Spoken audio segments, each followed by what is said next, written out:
స్వామీజీ, ఎలాగూ అమ్మగారి ప్రస్తావన వచ్చింది కాబట్టి అమ్మగారే మీ గురువు అని చెప్పి విన్నాము. ఇందాక మీరు కూడా చెప్పడం జరిగింది. మేనత్త యోగిని మేనత్త గారి గురించి కూడా, వాళ్ళ గురించి మీ మాటల్లో ఒక 2 మాటలు. అమ్మగారి గురువులైనప్పటికి కూడా నేను ప్రతి సెకండు ప్రతి గురువును నేను తీసుకుంటూ ఉంటాను. దత్తాత్రేయుని ఇప్పుడు 24 గురువులు ఆయన ఎట్లా తీసుకున్నారో నేను అంతకన్నా ఎక్కువ తీసుకున్నాను. నాది లెక్క ఎక్కువ అయిపోయింది. కానీ ప్రారంభం గురువు అమ్మనే నాకు. సంగీతంలో కానీ, జ్ఞానంలో కానీ, మరి ఎట్లా బతకాలనేది కానీ. అడవిలో బతికాం మేము. మాకు ఇది ఏది తెలీదు. కరెంటు కూడా మాకు తెలియదు అప్పట్లో. 5 ఏళ్ళ వరకు నాకేం తెలియదు. కరెంటు ఏమీ తెలియదు నాకు. ఏ మిక్సీ కరెంటు ఏమీ తెలియదు. అంతా అన్ని చేతిలోనే చేసుకొని, అన్ని ఆవులు, ఒక 2000 ఆవులు ఉండేది. ఒక 1000 ఎకరాల వరకు తాతగారిది. అన్నీ అడవి అంతా తానే తీసేసుకొని చేసేసాడు. అట్లా బతికాం. అక్కడే నేను పుట్టింది కూడా. బ్రహ్మకుండంలో పుట్టాను. 3 నదులు చేరుతాయి. అక్కడే అమ్మ ధ్యానం చేసేది. ఆ ధ్యానంలో నేను పుట్టాను. పుట్టాను అంట. అప్పుడు ఈ ట్రైబల్స్ తీసుకువెళ్ళిపోయారు. ఆ శిశువు నీళ్ళలో పడిన తర్వాత నీళ్ళలో కొట్టుకొని పోతూ ఉంటాయి. ట్రైబల్ అమ్మకు జ్ఞానం లేదు. అప్పుడు అమ్మమ్మ గారు వెళ్ళి ఎవరో చెప్పారు, ఇట్లా మీ శిశువుని తీసుకుపోతున్నారు, మీ మనవుడు అది అమ్మకే పుట్టింది అట్లా అట్లా ఎవరు చూసారే ఉంటావు. చూసిన వాళ్ళు దేవతలే ఉండొచ్చు. అప్పుడు వెళ్ళి అమ్మమ్మ తీసుకొచ్చి ఒక స్థలంలో వేశారు. ఆ ట్రైబల్స్ ఇచ్చారు. అది ఒక అర్కావతి నది దాటి అది అక్కడ పెద్ద కావేరీ నది కూడా, చాలా పెద్ద కావేరీ నది, అఖండ కావేరీ. సరే, అక్కడి నుంచి అప్పుడు అర్కావతి బాగా నీళ్లు ఉండేవి, ఇప్పుడు ఉన్నాయి. అక్కడి నుంచి తీసుకొచ్చి ఒక భూమి వాళ్ళు ఉండినటువంటి స్థానం దగ్గర వేశారట. ఇది అయిన తర్వాత 21 సంవత్సరాలు అయిన తర్వాత నేను చూడాలనిపించింది నాకు ఆ భూమిని. నేను పుట్టిన స్థలం చూడాలనిపించింది. భక్తులంతా ఒత్తిడి, మీ స్థలం చూపించండి, మీరు పుట్టిన స్థలం. వద్దయ్యా వద్దు అన్న వినలేదు. సరే, ఇటువంటి వాళ్ళు ఉంటారు కదా, సంతోష్ అటువంటి వాళ్ళు. సరే, వెళదాం. వెళ్ళి అక్కడ అడిగాను. ఇక్కడ దేవర్సి గౌడ అని అక్కడ ఆయన తీసుకుంటుంటాడు. బాగా వయసు అయింటుంది. అడుగుతూనే అంతా మీ తాతగారితో ఇదంతా మేము తీసుకున్నాము, చాలా సంతోషం, మనవుడు వచ్చారు, మీరు చాలా సంతోషం, నువ్వైనా వచ్చావు, మాకు సంతోషం అయిపోయింది, నాకు అవసాన కాలం అయిపోతున్నది. ఎందుకు వచ్చారు అటు? ఏం లేదు, నేను పుట్టిన స్థలము అది చూసి అక్కడ ఒక స్తూపం కట్టాలా అని, ఒక పెద్ద స్తూపం కట్టాలని భక్తులు అపేక్ష పడుతున్నారు. ఓహో, సార్ నాకు ఇవ్వు కొంచెం, ఒక 40 అడుగులు మాత్రం ఉంటే. అంతే కదా, మీరు పుట్టిన స్థలం చూపిస్తారా? తీసుకువెళ్ళండి. అట్లా తిప్పారు. తీసుకువెళ్తే ఇక్కడ వేశారు. ఫస్ట్ శరీరం పడింది ఇక్కడ భూమి మీద, ఇక్కడ అని పడిందని ఎట్లా చెప్తారు? మీకు తెలియదు కదా, శిశువు కదా.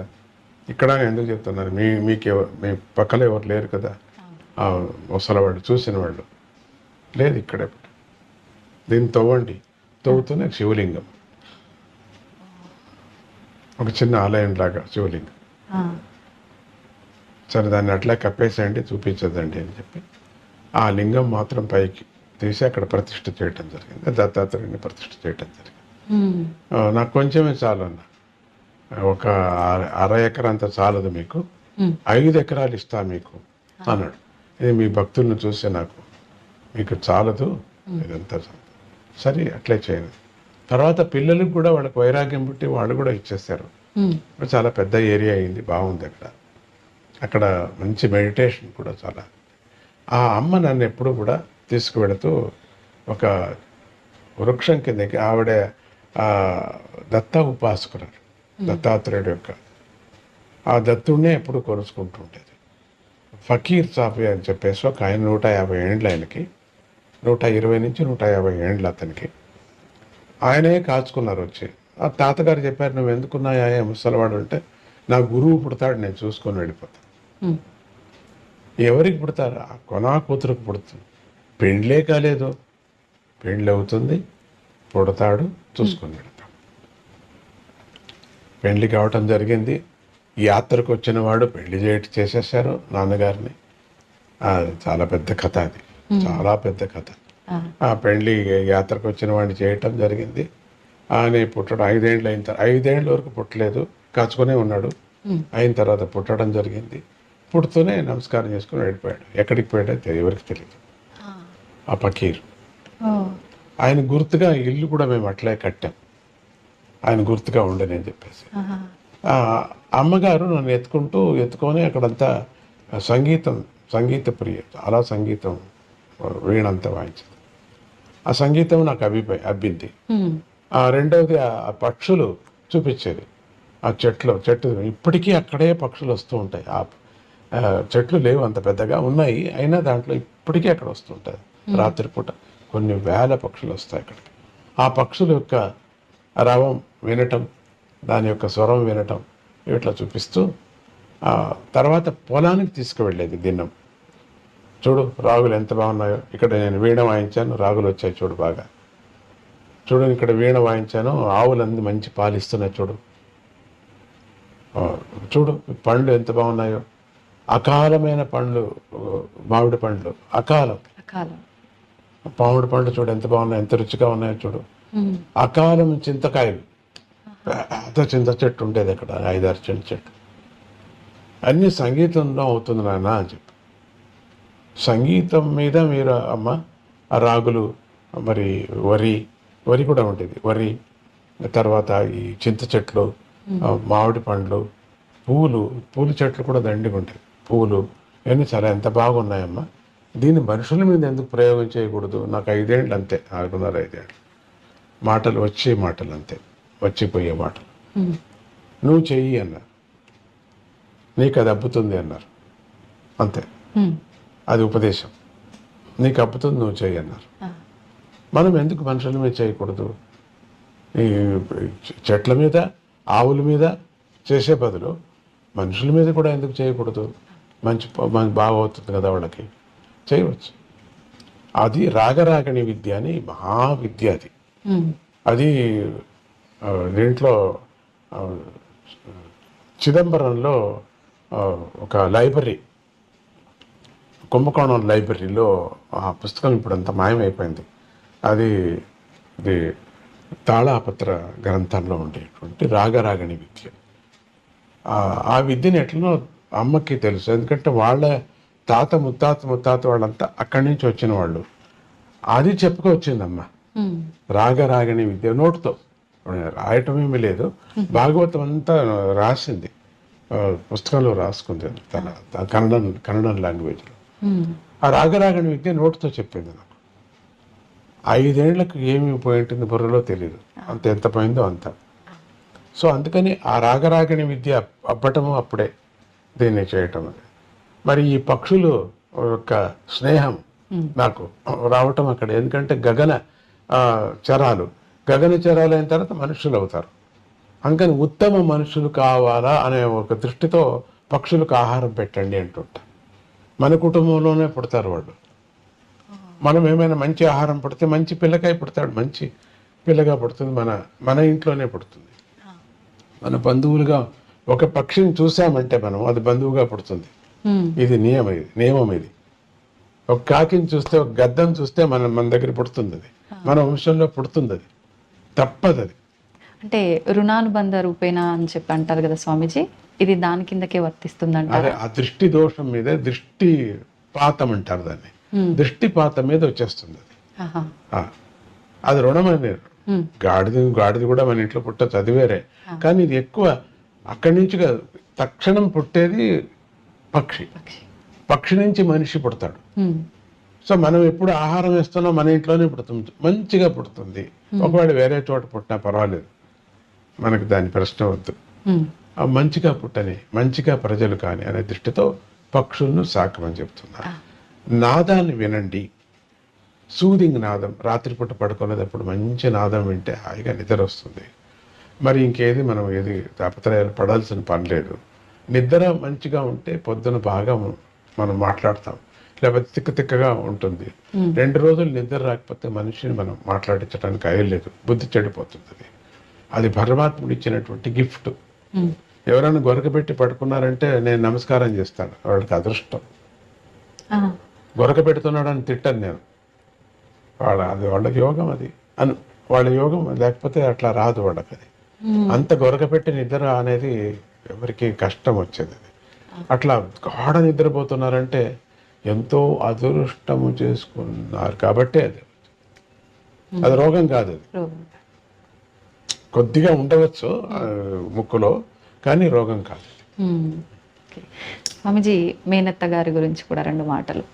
అమ్మా, మేనత్త గారి గురించి కూడా 2 మాటలు. మేనత్త గారు యోగా ఆవిడకి చాలా ఇష్టమైంది. రెండోది భగవద్గీత, యోగం, ఉపనిషత్తులు అంతా చెప్పుకునేది. ఆవిడ సంగతి నేను ఏమని చెబుతాను, బ్రిటిష్ కాలంలో ఆవిడ అంటే మా మేనమామ గారు బ్రిటిష్ కాలంలో ఆయన ఈ సోడాలు కనిపెట్టేవారు. సోడా అంటే నీళ్లలో గ్యాస్ వేసి సోడా, అది ఇప్పుడు కనపడదులేండి, ఇప్పుడు లేదు అది. ఆ మిషన్ పెట్టుకొని చేసేవారు. దాని నుంచి బ్రిటిష్ వాళ్ళకి దగ్గర అయిపోయాడు. అప్పుడు అది ఆయన మళ్ళీ తెనాలిలో వచ్చి మన తెలుగు రాష్ట్రానికి వచ్చారు. ఆయన ఇక్కడ వచ్చి ఉన్నారని ప్రతీతి. తర్వాత దాని మూలం నేను ఎతకలేదు. ఆ అత్తగారు అంటే మా నాన్నగారి యొక్క అక్కగారు. ఆవిడ స్వామీజీ మా నాన్నగారు యొక్క మొదటి భార్య పోయిన తర్వాత నాన్నగారికి పిచ్చి పట్టిపోయింది. పిచ్చి అంటే ఆయన పూజ చేసేవారు, ఉపాసకుడు, నరసింహస్వామి ఉపాసకుడు. దినము శాలిగ్రామానికి నైవేద్యం తెచ్చిపెట్టేవాళ్ళు ఎవరు లేరే అని అట్లా అయిపోయింది మనసు. అప్పటి నుంచి అన్నీ వదిలేశారు వాళ్ళు. ఒక అర్చకత్వం కూడా చేసేవారు. వేదాంతినే, వేదం నేర్చుకొని పల్లెల్లో ఎవరు పురోహితులు లేరని పల్లెకి వెళ్ళి పెళ్ళిళ్ళు చేయించటము, గృహప్రవేశాలు చేయించటము, దాంట్లో వచ్చిన ధనాన్నంతా దానం చేసుకొని రావటం ఇట్లా గుర్రం మీద. అమ్మగారు ఒకటి లోపలికి తీసుకురావటానికి, దానం తీసుకురావటానికి వీల్లేదు, అంతా ఇచ్చేసి రావాలా, స్నానం చేసుకొని రావాలా. అమ్మ అట్లా ఆ నియమం. పొలం ఉండేది, పొలం వచ్చేది బాగా. సరే, ఆ అత్తగారికి ఇట్లా అయిపోయిందే, పెద్ద భార్య పోయినప్పుడు తమ్ముడికి అని యాత్రలు చేయించింది అన్ని చోట్ల. మా నాన్నగారిని యాత్ర చేస్తూ బెంగళూరుకి వచ్చినప్పుడు బెంగళూరులో ఎవరో చెప్పారు, ఇక్కడ ఒక సంగమ క్షేత్రం ఉన్నది, అక్కడికి వెళితే మీ తమ్ముడికి పెళ్లి అవుతుంది, పిల్లలు పుడతారు, ఇట్లా అంతా ఒక గణపతి, నీ పేరేంటి, గణపతి నా పేరు అని చెప్పి వెళ్ళిపోయాడు. ఫస్ట్ బస్సు బెంగళూరు నుంచి అక్కడికి వెళ్ళటం, అదే మొదటి బస్సు. ఆ మొదటి బస్సులో వీళ్ళిద్దరు కూర్చున్నారట. ఈ పిచ్చి బ్రాహ్మడు అత్తగారు ఎదురు కూర్చున్నారు. వెళ్ళారు. వెళుతూనే ఆ బస్సు వాడు చెప్పారట, ఇక్కడ ఫస్ట్ టైం వస్తున్నాం మేము, కొద్దిసేపే ఆగేది, తొందరగా వచ్చేసేయండి అని. లేదు, స్నానం చేసుకొని వస్తామని. ఈయనకి నీళ్లు చూస్తే ఎక్కడ చూసినా నీళ్ల పిచ్చి తాతగారికి. నేను తాత అంటాను మా అన్నని. ఆయన స్నానానికి వెళ్ళాడు, ఇక జపానికి కూర్చున్నాడు. ఇంత పిచ్చి అయినా కూడా జపం అంతా అదంతా ఉంది, నిష్ట నియమం అంతా ఉంది. ఎంతసేపు అయినా రావటం లేదు, మాట్లాడుతున్నా రావటం లేదు. బస్సు వెళ్ళిపోయింది. ఇక అడవి, బస్సులు లేవు, ఎడ్లు బండ్లు లేవు, ఏమీ లేవు. అరే ఎంత పని అయిపోయింది ఈ అడవిలో, ఎట్లా ఇక్కడంతా ఏనుగు కనపడుతూ ఉందట. ఏనుగు ఇప్పటికీ నిన్న కూడా ఏనుగు వచ్చిందని న్యూస్ ఇప్పుడు నాకు. నిన్న కూడా ఆ ఇంటికి ఏనుగు వచ్చింది అని చెప్పేసి మా ఆశ్రమానికి. పులులు, ఏనుగు, అక్కడ పులులు ఏనుగులు ఏం పోట్లాడేవి కాదు, ఇప్పుడు పోట్లాడు, జింకలు అన్నీ వచ్చేవి. అక్కడ అదే స్నానం చేస్తూ బస్సు వెళ్ళిపోయింది. వెళ్ళిపోతున్నా ఏం చేయటం, ఏమీ లేదే ఇక్కడ, తీర్థం లేదు, తిండి లేదు, ఏమిట్రా ఇట్లా అయిపోయింది. అత్తగారికి చాలా కష్టమైంది. చూస్తే ఒక దీపం కనపడుతూ ఉండిందట. అదే కొండలో దీపం కనపడుతుంది, చాలా దూరం కొండలో కనపడుతుంది అని ఎత్తుకుంటూ వెళ్ళారు. ఆ రోజు సాయంత్రం కలలో దత్తుడు కనపడి, ఈరోజు వచ్చేవాడిని నన్ను నాకు పెళ్లి చెయ్యి అని అమ్మ అనటం. ఆళ్ళ నాన్నగారికి అంటే మా తాతగారికి నాస్తికుడు. ఇక్కడికి ఎవరు రావడానికి వీల్లేదు, ఏ మగోడు ఉండటానికి వీల్లేదు. పని మనుషులు కూడా పంపించేశాడు. పంపించి అన్నీ బంద్ చేశాడు, గేట్ అన్ని బంద్ చేసేసాడు, రావటానికి వీల్లేదు. ఏది రాత్రి అయిపోతున్నది, ఏది ఎవరు రాలేదే అట్లా అని. వీళ్ళు ఈ అత్తగారు మా నాన్నగారు ఏం చేశారు, ఈ వెనక దొడ్డి నుంచి వెళ్ళారు లోపలికి, ఇంట్లో వెళ్ళిపోయారు. ఇంట్లో చూస్తే మగోడు, పిచ్చోడు. అలా. ఆ తాతగారికి ఆశ్చర్యమైంది, ఎక్కడి నుంచి మీరు ఎట్లా వచ్చారో అట్లా ఇట్లా. వెనక తట్టది తలుపు వేయలేదు, లోపలికి వచ్చాము. అదే మీరు బ్రాహ్మణులని తెలిసింది, ఈవిడికి తాపత్రయం, వీడికి బ్రాహ్మణులని తెలిసింది, మాకేదో ఒక అన్నం పెట్టండి, అది వచ్చాం. మగవాడు వచ్చాడు కదా, రాత్రి లోపల వచ్చారు కదా మగవాడు, చూడండి. అప్పుడు తాతగారు అడిగారట, ఏంటి ఏంటి ఈయనకి, ఇట్లా ఇట్లా అయిపోయింది, ఇట్లా అయిపోయింది, పిచ్చి, పెళ్లి చేస్తే మాత్రమే సరిపోతుందని చెప్పారు. పెళ్లి చేస్తే సరిపోతుంది, ఇది ఛాలెంజా? అవును ఛాలెంజ్. అయితే నా కూతుర్నిచ్చి పెళ్లి చేస్తాను, చూడండి సరిపోతుంది, ఆ క్షణమే సరిపోతుందని. అప్పటికప్పటికే పొద్దున్నే పెళ్లి చేసేసారు. సరిపోయింది పిచ్చి. మీరేమంటారు? మీ టీవీ ఏమంటుంది చెప్పండి? సరిపోయింది పిచ్చి, సరిపోయింది. షాక్ అవుతాం స్వామీజీ. అది మా మేనత్త గారి యొక్క కృషి. ఆవిడ కూడా కొంచెం చిన్న ఉపాసకురాలు. దాంతో వాళ్ళకి 5 ఏళ్ళు అయిన తర్వాత ఈ బాలకుడు పుట్టడం జరిగింది. మిమ్మల్ని అంతా చూడాలి కదా, నేను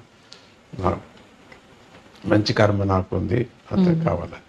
సో అట్లా మా మేనత్త గారి యొక్క తర్వాత ఆవిడ దగ్గరే నేను కొన్ని రోజులు పెరిగాను. మళ్ళీ చక్రం అంతా వేరే వేరే అయిపోయింది. పొద్దుటూరులో నేను పెరిగాను. పొద్దుటూరులో ఎక్కడ పెరిగా? ఒక చిన్న ఆలయంలో, శివాలయంలో. ఇల్లు లేదు మాకు, శివాలయంలో స్టోర్ రూమ్ ఉంటుంది కదా, దాంట్లో పెరిగా. అక్కడ పెట్టుకుంది అమ్మ, అదే మేనత్త గారు. మా అమ్మ పోయిన తర్వాత అక్కడ మధుకర భిక్ష చేశా. 8 ఏళ్ళకి వెళ్ళటం, 8 ఏళ్ళకి వెళ్ళి అన్నం తీసుకురావటం, దాన్ని తీసుకొచ్చి ముందు తట్టు, శివాలయం ముందు తట్టు ఉండిన కొంటివాడికి గుడ్డివాడికి అంత పంచి ఇంత ఇంత తినటం, స్కూల్కి పరిగెత్తడం. ఈవిడ మడుగు మాకు ఏమీ పెట్టేదే కాదు, చేసేదే కాదు, తనకు మాత్రం చేసుకోలేదు. భిక్ష మాత్రం మాకు అంతే. నా చెల్లెలు నా జతలో ఉండింది, వరలక్ష్మి ఇంత అని చెప్పేసి. అట్లా ఇంకొక పిల్లని చిక్కమ్మ గారు తీసుకువెళ్ళారు. మమ్మల్ని ఇద్దరిని వదిలేశారు. అందరూ బంధువులు ఎవరు ముట్టలేదు మమ్మల్ని. వరలక్ష్మి నాతోనే తీసుకువెళ్ళి, అత్తగారు పోని నా దగ్గర ఉండండి, నేను ఆడపిల్లకి మాత్రం అన్నం పెడతాను, నీకు మాత్రం పెట్టను, నువ్వు మధుకర భిక్షకు వెళ్ళాల్సిందే. అప్పుడు ఒక 8 ఏళ్ళు మధుకర భిక్ష.